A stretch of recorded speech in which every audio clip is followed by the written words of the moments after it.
Assalamualaikum warahmatullahi wabarakatuh. Pada kesempatan kuliah analisis dan estimasi biaya kali ini kita akan bahas terkait dengan produk costing untuk berbagai kondisi produk. Seperti yang sudah kita bahas pada pertemuan sebelumnya, kita sudah membahas bagaimana menentukan harga pokok produksi untuk produk costing, yaitu untuk sistem produksi MTO, make to order. Oke, sekarang kita bahas untuk produk costing berbagai kondisi produk. Berbagai kondisi produk di sini kita akan bahas tiga, yaitu terkait dengan sisa bahan, produk rusak, produk cacat. Seperti yang Anda ketahui, pada saat ada suatu order gitu ya, masuk ke perusahaan kita, kemudian kita coba menghitung gitu kan, harganya berapa. Setelah kemudian pembeli atau pengorder menyetujui, kemudian kita mulai apa? Menyiapkan, misalkan membeli bahan, gitu ya. Kemudian kita mempersiapkan, misalkan membuat jadwal produksi untuk produk tersebut. Kita menyiapkan seluruh alat pendukung, seluruh misalkan kebutuhan pendukung lainnya, contohnya misalkan listrik, gitu ya, ketersediaan mesin dan lain sebagainya, agar proses produksinya lancar. Tetapi suatu proses produksi tidaklah mungkin kemudian bisa menghasilkan produk 100% sempurna. Gitu ya.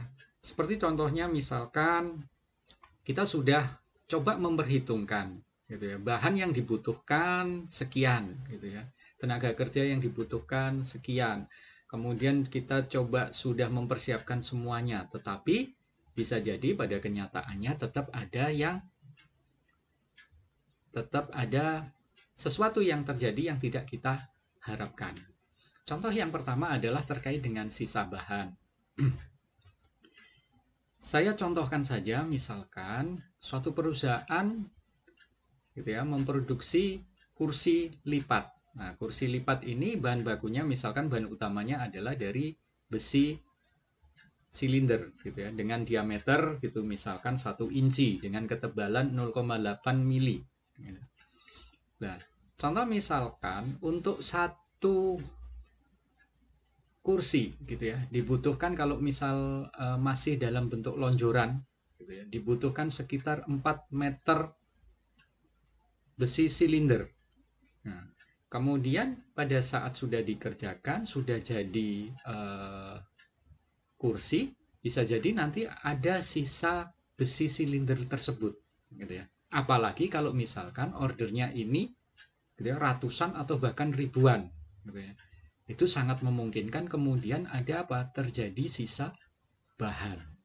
Nah, sisa bahan tersebut kita perlu mengetahui bagaimana perlakuannya gitu ya, sehingga sisa bahan tersebut kemudian bisa kita catat. Yang penting di sini adalah kita catat, tidak kemudian kita buang sia-sia tanpa nantinya kita mengetahui gitu ya, kalau kita butuhkan kemana sisa bahan tersebut gitu. Nah, di sini sisa bahan itu ada dua perlakuan. Yang pertama adalah kalau misalkan bahan baku yang masih tersisa ini bisa dimanfaatkan atau dijual. Ya. Kalau misalkan sisa bahan ini masih laku dijual, maka ada dua perlakuan lagi.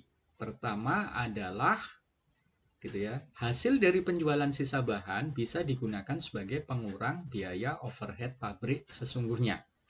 Sehingga dalam penjurnalan kita tambahkan gitu ya. Contoh misalkan ini sisa bahan kan pasti kita baru ketahui di akhir pengerjaan order tersebut. Sehingga contoh misalkan tadi besi tadi misalkan ada 100 order, sisanya misal masih ada 10 meter gitu ya. Nah, 10 meter ini nilainya pada saat beli berapa gitu ya. Nah, misalkan pada saat beli per meternya adalah 100.000, berarti kalau 10 meter itu berarti 1 juta gitu ya. Nah, yang dicatatkan bukan harga pada saat beli. Karena harga pada saat beli itu sudah semuanya gitu ya. Semuanya kan sudah kita catatkan pada saat penjurnalan di awal gitu ya. Pada saat tadi saya sampaikan pada saat terima order, oke, harganya setuju, kemudian perusahaan membeli bahan baku.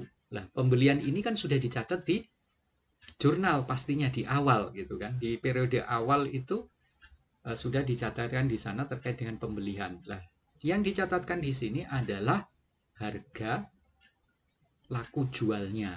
Nah, misalkan dari 10 meter tersebut ternyata masih laku dijual 50.000 per meter. Berarti di sini ada pemasukan bagi perusahaan adalah sebesar 500.000. Makanya kemudian dicatatkan di sini kas bertambah 500.000 gitu ya. Dan BOP sesungguhnya berkurang 500.000. Dengan mencatatkan BOP sesungguhnya berkurang 500.000, itu pasti nanti akan mengurangi total biaya produksi, sehingga nanti bisa bisa kemudian kalau kita buat laporan laba ruginya gitu ya, labanya bisa meningkat gitu ya, karena terjadi pengurangan biaya produksi. Salah satunya di sini yang dikurangi salah satu komponen saja gitu ya, BOP sesungguhnya. Oke. Ataupun bisa kemudian kita catatkan sebagai pengurang biaya bahan baku pesanan. Gitu ya. Kas di jurnal bertambah 500.000, barang dalam proses, komponen biaya bahan baku, misalkan pesanan nomor berapa, atau pesanan dari perusahaan siapa lah, ini titik-titik itu adalah ini siapa yang pesan, itu dicatatkan di sini berkurang gitu ya, biayanya berkurang 500.000. Nah, itu juga bisa. Nah, kemudian mana yang sebaiknya kita pilih? Ini bebas, Anda bisa menggunakan yang alternatif 1 atau yang alternatif kedua. Ya. Cuman kalau untuk yang kedua di sini harus jelas ya, pesanan siapa. Bisa jadi karena satu perusahaan itu melayani banyak pesanan, sehingga ini harus jelas gitu ya. Pada saat kita beli bahan di awal, kemudian ada sisa, ini sisa bahan yang kita beli untuk pesanan dari PT mana gitu ya. Dari siapa, itu harus jelas. Berikutnya adalah jika kondisi yang kedua, sisa bahan tidak laku jual. Nah, biasanya untuk kondisi sisa bahan tidak laku jual, maka bisa jadi ada biaya pemusnahan ataupun tidak ada biaya pemusnahan. Gitu ya.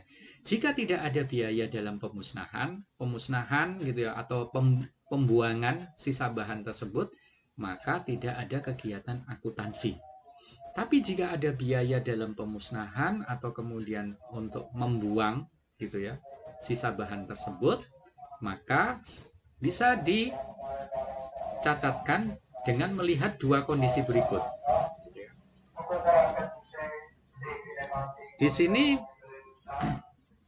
kita perlu mengetahui sisa bahan di sini dapat ditelusuri asalnya tidak gitu. Ditelusuri asalnya ini maksudnya adalah dia sisa bahan untuk pembelian bahan pada pesanan nomor berapa atau pada pesanan PT apa gitu ya.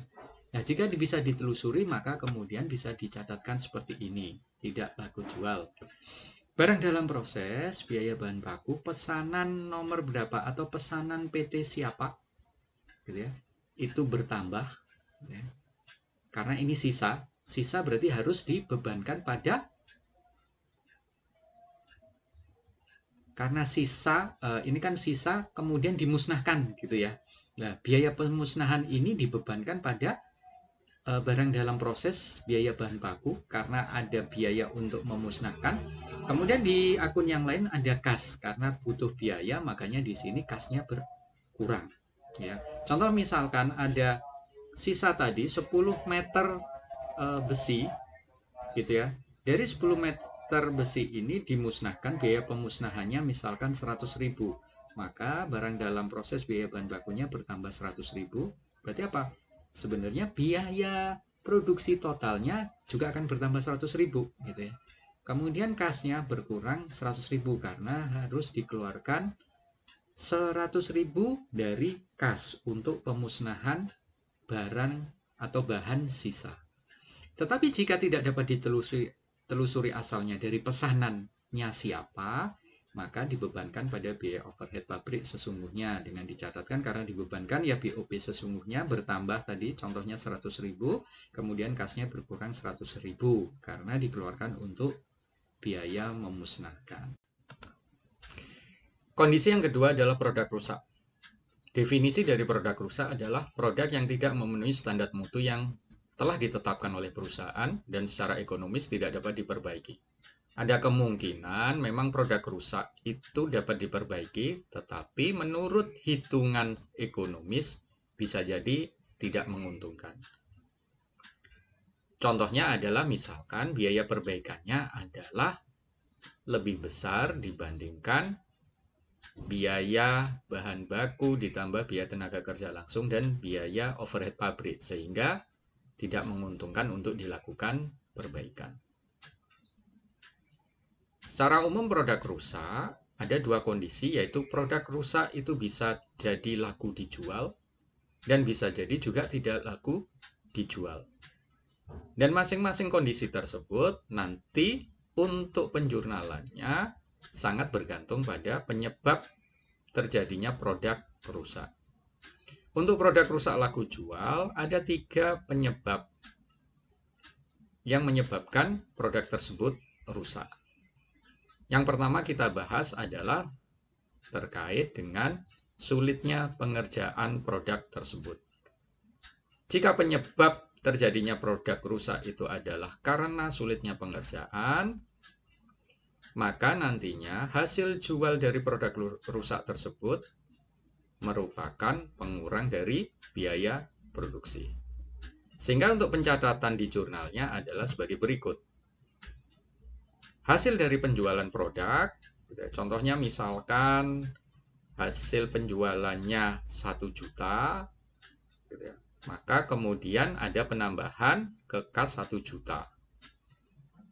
Kemudian pencatatan yang lain, karena produk rusak tersebut sudah laku dijual, sebenarnya meskipun produk rusak, tetapi itu juga dianggap sebagai aset, gitu ya.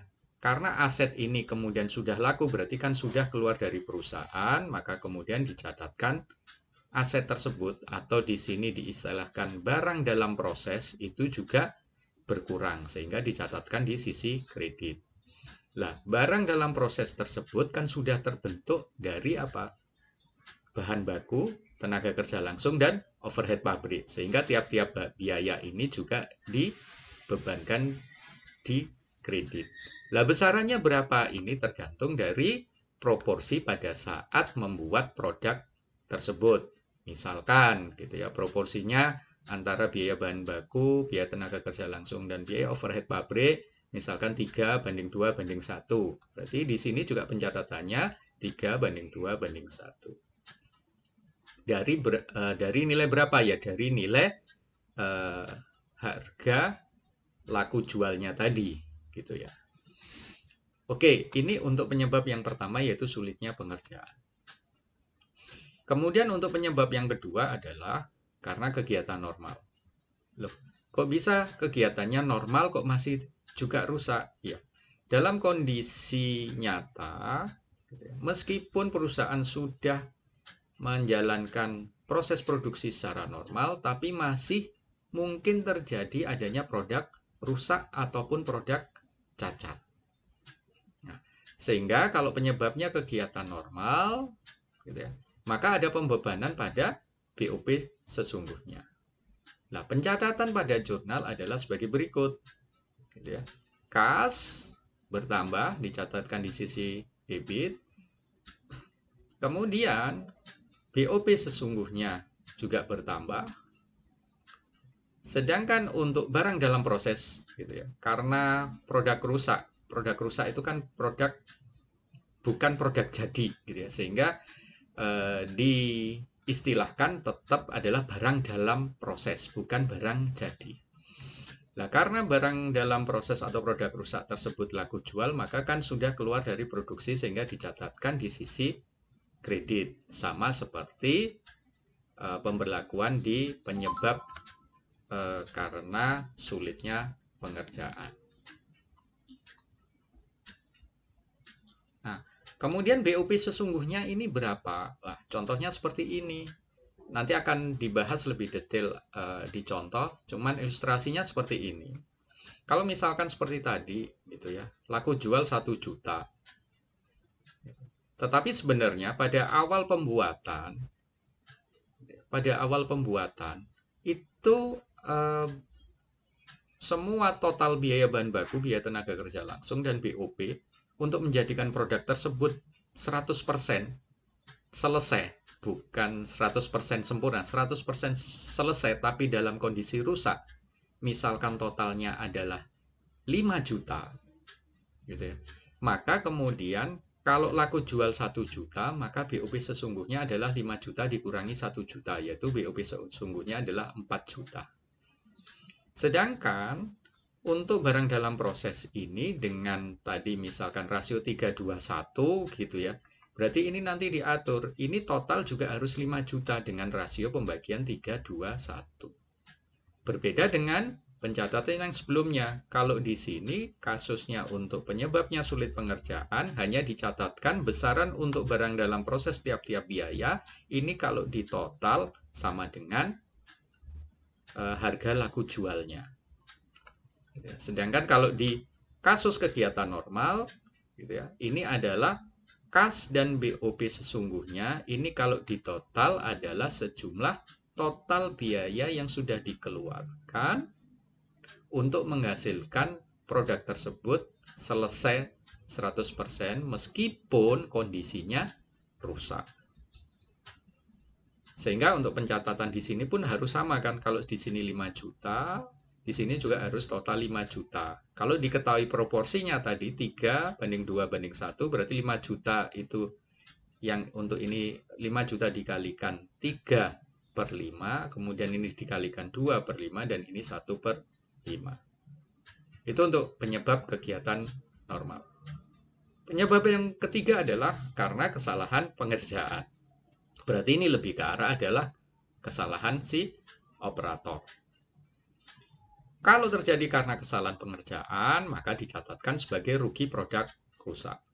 Sama seperti yang kegiatan normal, gitu ya. Di sini kas ini adalah harga laku jualnya, kemudian rugi produk rusak ini adalah dari total semua biaya yang untuk proses, gitu ya, membuat produk tersebut selesai 100% meskipun dalam kondisi rusak. Berarti contohnya misalkan 5 juta dikurangi harga laku jual 1 juta, berarti rugi produk rusaknya adalah 4 juta. Karena apa? Rugi produk rusak. Berarti harusnya sebenarnya kan ada kerugian karena kesalahan pengerjaan. Perusahaan rugi sebesar 4 juta. Karena apa? Harusnya bisa dijual minimal laku 5 juta. Gitu. Nah, sama seperti di kegiatan normal untuk pencatatan barang dalam proses, gitu ya. Karena meskipun sudah selesai, tetapi karena kondisinya rusak, maka disebut barang dalam proses. Karena sudah laku jual, maka barang dalam proses tersebut sudah keluar dari produksi. Sehingga, gitu ya, karena aset berkurang, maka pencatatannya di sisi kredit. Dan ini juga sama, total adalah 5 juta, gitu ya. Total adalah 5 juta. 5 juta dengan proporsi tadi rasio 3:2:1 sama seperti yang kegiatan normal. Oke. Itu untuk produk rusak dengan kondisi laku jual dengan 3 penyebab, mulai dari sulitnya pengerjaan, kegiatan normal, dan kesalahan pengerjaan. Oke, berikutnya kondisi yang kedua adalah jika produk rusak tidak laku jual. Nah, ini lebih mudah gitu ya. Kalau yang laku jual harus nunggu dulu alokasi itu. Setelah laku jual baru tadi dicatatkan gitu ya. Kalau tidak laku jual, ini lebih mudah pencatatannya. Produk rusak tidak laku jual menimbulkan masalah gitu ya, terhadap perlakuan harga pokok yang melekat pada produk rusak tersebut. Karena produk rusak dianggap gitu ya, ataupun diketahui setelah proses selesai. Tapi pencatatannya jauh lebih sederhana dibandingkan dengan yang laku jual. Sama seperti yang laku jual, kita perlu mengetahui penyebab dari produk rusak tersebut. Pertama, jika produk rusak tersebut disebabkan sulitnya pengerjaan. Nah, karena sulitnya pengerjaan, maka harga pokok produk rusak dibebankan pada harga pokok produk selesai dan menyebabkan harga pokok produk selesai semakin besar, semakin bertambah. Gitu ya. Sehingga di sini gitu ya, produk rusak itu kan sudah kita ketahui gitu kan pencatatannya. Contoh besarnya tadi 200.000, 200.000, 100.000 gitu ya, sehingga harga pokok produk selesai akan bertambah 500.000 gitu ya. Di sini tidak ada pengurang. Kalau seperti tadi yang laku jual itu nantinya akan dituliskan sebagai pengurang gitu ya. Tetapi ini bukan sebagai pengurang tapi sebagai penambah, karena setelah kita catatkan harga pokok produk selesai berdasarkan masing-masing komponen biaya tersebut, ini nanti akan menambah harga pokok produk selesai secara keseluruhan. Nah, berikutnya adalah penyebab yang kedua, kegiatan normal. Harga pokok produk rusak tersebut dibebankan pada BOP sesungguhnya. Ya. Nah, dibebankan di BOP sesungguhnya, di sini berarti di sini BOP sesungguhnya besarannya adalah berapa? Gitu ya. Misalkan tadi berapa totalnya? 500.000 gitu ya. Nah, 500.000. Kemudian apa? Ya, sama dicatatkan lah, biaya bahan bakunya kan 200.000, BTKL-nya 200.000, BOP-nya 100.000 gitu ya. Tetapi di sini nanti akan menambahkan BOP sesungguhnya gitu ya. Berbeda gitu. Tapi kan besarnya sama aja, Pak. Iya, tapi pencatatan akunnya yang berbeda. Gitu ya, pencatatan akunnya yang berbeda. Lah, kenapa kok ribet banget dibedakan? Lah, pada saat kemudian kita bedakan, nanti kalau kita telusuri gitu ya, kita kan tahu kalau bertambah di BOP sesungguhnya, oh pasti ini karena apa? Kegiatan normal gitu ya. Tapi kalau kita catatkan di harga pokok produk selesai, akun harga pokok produk selesai, berarti apa? Kesimpulannya, berarti ini penyebabnya adalah sulitnya pengerjaan. Gitu. Begitupun juga sama di sini. Kalau misalkan penyebab kesalahan pengerjaan, gitu ya, pencatatannya sama, cuman di sini beda akun, gitu ya. Di sini akun yang dicatatkan rugi produk rusak bertambah, gitu ya, karena kan itu menambah kerugian kan, rugi produk rusak bertambah. Kemudian di sini berarti tadi berapa? 500.000 gitu ya rusak. Kemudian di sini juga dicatatkan gitu. Untuk barang dalam proses biaya bahan baku itu ya sama 200.000, 200.000, 100.000 gitu kan. Oke, itu adalah pencatatan kalau kondisinya adalah produk rusak dan tidak laku jual. Yang penting di sini Anda garis bawahi atau Anda catat adalah semuanya, baik itu dicatatkan gitu ya di sini harga pokok produk selesai, BOP sesungguhnya, rugi produk rusak gitu ya. Ujung-ujungnya semua tetap kemudian harus dialokasikan ini dalam barang dalam proses untuk masing-masing komponen biaya gitu ya.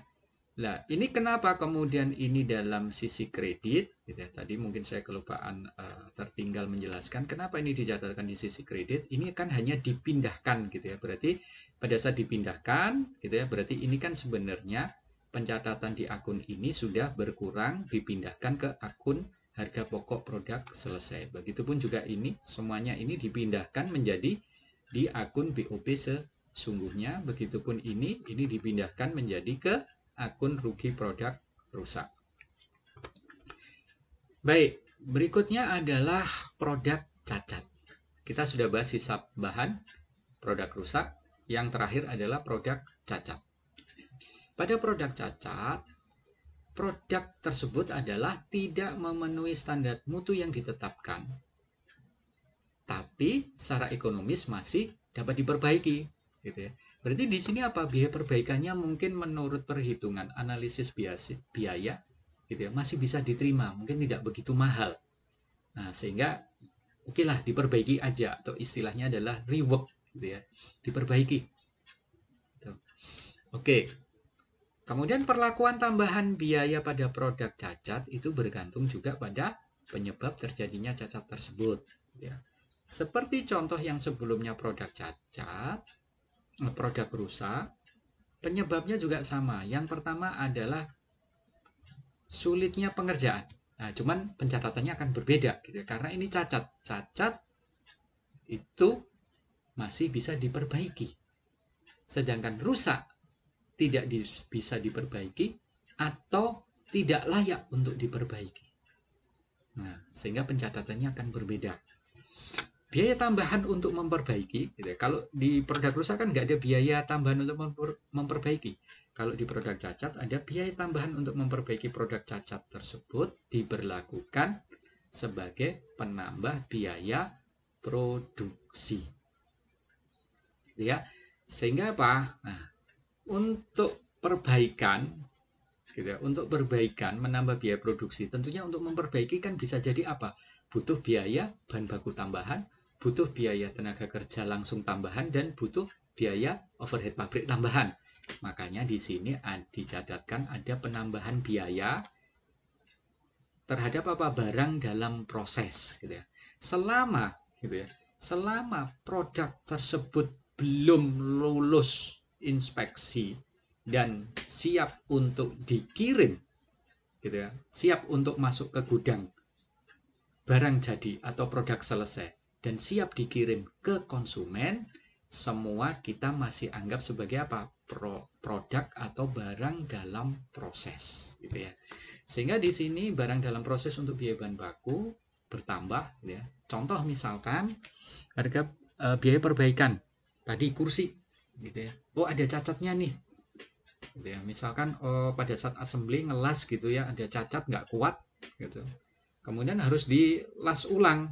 Nah, ini kan butuh biaya bahan lagi, butuh biaya tenaga kerja lagi. Nah, contohnya misalkan bahannya butuh tambahan di sini 20.000. Kemudian tenaga kerjanya 20.000. Kemudian BOP-nya 10.000. Berarti total ini kan 50.000, gitu ya. Nah, penambahan biayanya ada 50.000 yang terbagi dalam masing-masing biaya tadi. Nah, berikutnya adalah untuk menggunakan bahan baku itu kan diambil dari gudang persediaan bahan baku. Makanya karena mengambil bahan baku, persediaan bahan bakunya kan berkurang. Senilai berapa? Di sini kan 20.000 tadi. Berarti di sini juga sama, berkurang 20.000. Kemudian karena butuh tenaga kerja, maka perlu dicatatkan sebagai tagihan ke perusahaan kan. Dicatatkan dari sisi gaji dan upahnya ini bertambah, gitu ya, dalam bentuk tagihan bertambah 20.000 juga. Kemudian untuk BOP dicatatkan dalam rekening, bukan BOP, karena BOP nanti rekeningnya ini adalah BOP barang dalam proses. Di sini adalah akunnya adalah yang terkait berbagai rekening di kredit, gitu ya. Maksudnya apa? Semua, gitu ya, transaksi gitu di luar ini bahan baku dan tenaga kerja langsung yang kemudian efeknya menambah di sisi kredit dicatatkan di akun ini, gitu ya. Makanya di sini dicatatkan nantinya di akun berbagai rekening di kredit adalah sebesar 10.000. Sehingga sama, gitu kan, secara jumlah di sini 20, ini 20, ini 20, 20, ini 10, 10, sehingga jumlahnya juga sama, 50.000. Itu kalau penyebabnya sulitnya pengerjaan. Berikutnya adalah penyebabnya kegiatan normal. Ya. Nah, kalau kegiatan normal, biaya tambahan untuk memperbaiki produk cacat tersebut dibebankan pada biaya overhead pabrik sesungguhnya. Makanya di sini terjadi apa? Penambahan di akun BOP sesungguhnya senilai berapa? Tadi contohnya ya, dengan kasus yang sama dengan tadi yang sebelumnya sulitnya pengerjaan yaitu 50.000, makanya di sini bertambah BOP sesungguhnya 50.000. Diambilkan dari mana? Sama, persediaan bahan baku itu 20.000, gaji upah 20.000, berbagai rekening di kredit 10.000. Sehingga ini total 50 gitu ya, BOP sesungguhnya 50. Sehingga ini kan imbang, balance gitu ya. Itu kalau penyebabnya karena kegiatan normal. Berikutnya adalah kalau kesalahan pengerjaan. Nah, ini kesalahan dari operator. Gitu ya. Pada saat ngelas gitu ya, karena capek gitu, sudah nggak konsen, nggak fokus. Nah, ternyata ngelasnya meleset gitu ya.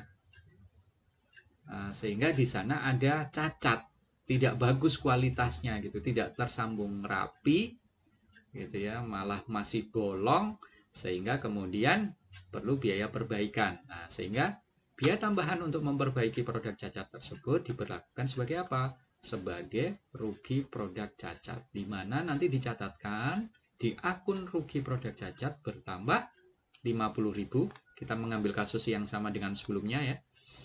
Rugi produk cacat bertambah 50.000. Kemudian untuk masing-masing persediaan bahan baku ya sama 20. Gaji upah 20.000, berbagai rekening kredit 10.000, sehingga totalnya di sini 50.000, ini juga sama 50.000. Itu ya. Oke, sehingga di sini sebenarnya kok kayaknya sama ya seperti tadi yang saya jelaskan. Pencatatan berbeda gitu ya. Contoh misalkan di sini sulit pengerjaan, pencatatannya seperti ini gitu ya.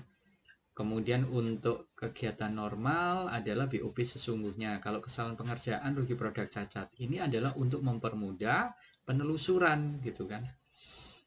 Penelusuran dalam pelaporan akuntansi gitu ya.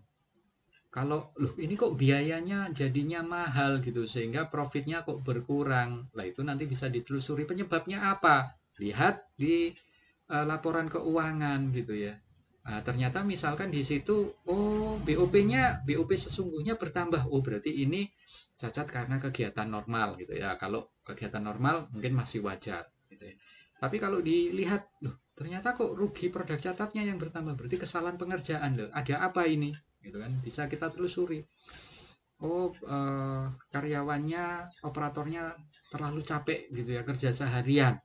Nah mungkin perusahaan untuk mengurangi itu bisa kemudian menyiapkan langkah pencegahan gitu kan. Contoh misalkan mungkin apa ya dengan menambah istirahat atau mungkin memperpendek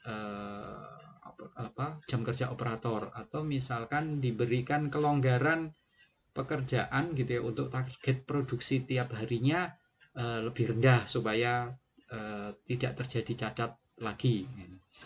Seperti itu fungsinya gitu ya.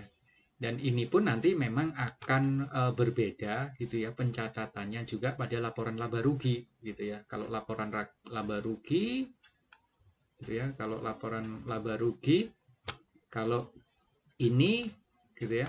Nanti kan kita kemudian perlu dipisah gitu ya. Berarti biaya bahan bakunya bertambah, PTKL bertambah, ini bertambah sehingga itu bisa menambahkan biaya produksi totalnya. Begitupun juga ini, gitu ya, yang untuk normal BOP-nya bertambah sehingga menambah biaya produksi total. Tetapi kalau ini biaya produksi totalnya tetap, tapi nanti pada saat kita menghitung profit muncul kemudian dikurangi rugi produk cacat gitu ya. Berarti nanti penghitungannya berbeda gitu ya, berbeda di laporan laba rugi pun ini baru ditambahkan setelah kita mendapatkan profit atau laba kotor, kemudian baru dikurangi ini. Sedangkan kalau yang ini penambah biaya itu sudah dibebankan dalam total biaya produksi yang dimana itu sudah yang akan mengurangi atau mengurangi revenue atau pendapatan atau penghasilan dari penjualan yang menghasilkan laba kotor tersebut. Oke, itu yang bisa saya sampaikan terkait dengan perlakuan product costing untuk berbagai kondisi produk